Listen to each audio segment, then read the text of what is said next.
Desas-desus bertiup kencang mengenai rombakan kabinet pimpinan Perdana Menteri Anwar Ibrahim. Bagaimanapun, Anwar berkata, dia belum mempunyai keputusan berhubung rombakan kabinet kerajaan perpaduan seperti yang diperkatakan sesetengah pihak. Apapun, kematian Allahyarham Salahuddin Ayub pada Julai membuat kekosongan jawatan Menteri Perdagangan Dalam Negeri dan kos sara hidup kini perlu diisi. Malaysia kini telah membuat satu tinjauan rambang di sekitar Lembah Kelang untuk mengetahui pendapat mengenai menteri mana yang perlu diganti dan dikekalkan atau dibawa masuk ke dalam Kabinet Anwar. Timbalan Perdana Menteri Ahmad Zahid Hamidi paling kerap disebut sebagai menteri yang patut digugurkan daripada barisan jemaah menteri. Sementara itu juga, ramai menyebut baik prestasi Menteri Belia dan Sukan Hannah Yeoh, Menteri Pengangkutan Anthony Loke dan Menteri Pertahanan Muhammad Hassan. Rakan pelajarnya, Chu Raya, juga pernah berkata, Zahid Hamidi mempunyai beban politik yang perlu dipikul susulan pertuduhan rasuah terhadap Presiden UMNO itu. Sementara itu, juruteknik Farid Manan turut tidak berkenaan dengan Zahid Hamidi. Dia juga merasakan Menteri Multimedia dan Komunikasi Fahmi Fadzil dan Menteri Ekonomi Rafizi Ramli juga tidak melakukan secukupnya untuk menunjukkan mereka layak memegang jawatan Kabinet Anwar Ibrahim.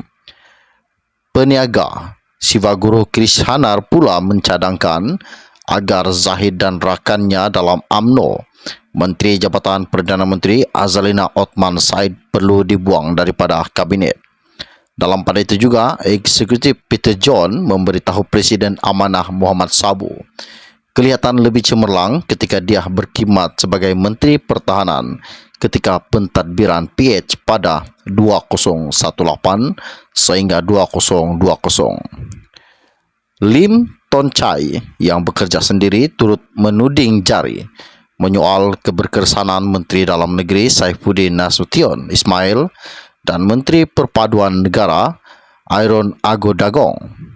Lim juga berkata, Menteri Kebudayaan, Kesenian dan Pelancongan Tiong King Sing melakukan tugas yang baik dalam mempromosikan pelancongan. Dalam perkembangan berkaitan, ramai orang muda yang ditemui wartawan dan pemberita juga berkata Menteri Kabinet dilihat sebagai terlalu jarang berinteraksi di media sosial. Salah seorang yang ditemu bual memberi contoh Menteri Kesihatan Dr. Zaliha Ismail. Pun begitu, bukan semua menteri yang diragui prestasinya, kerana ramai juga yang memuji Hannah Yeoh, Anthony Loke dan Muhammad Hassan. Penjajah Nur Masyitah memuji Loke dan Muhammad berkata, hasil kerja mereka dapat dilihat rakyat. Dan sementara itu juga, pelajar Turaya yang mengucapkan kata-kata yang baik untuk Yeoh. Farid Manan memuji Yeoh dan Menteri Perdagangan Antarabangsa dan Industri Tengku Zafrul Tengku Abdul Aziz. Dalam pada itu, pelajar IPT Hadrian memuji Loke dan Muhammad Sabu. Berkata, liputan di media sosial jelas menunjukkan dua menteri itu membuat kerja mereka.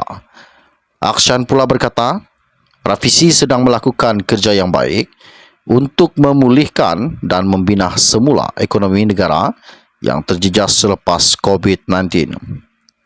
Seorang lagi pelajar IPT, Amirul Adni memuji Menteri Pendidikan Fadila Siddiq yang menunjukkan prestasi baik kerana jelas dia bekerja dan turun padang untuk cuba memacu pendidikan negara ke arah yang lebih baik. Apabila wartawan pemberita bertanya, siapa yang mereka mahu diambil Anwar menyertai jemaah menteri? Jawapan yang diterima agak mengejutkan rakyat Malaysia. Nur Masyitah tanpa berlelah bahagi memilih bekas Menteri Khairi Jamaluddin. Dia juga ingin melihat Syed Saddiq menjadi Perdana Menteri pada suatu hari nanti kerana katanya, ahli Parlimen Muar itu mengambil berat tentang kebajikan rakyat dan cukup berani untuk menyuarakan pendapatnya mengenai ekonomi negara.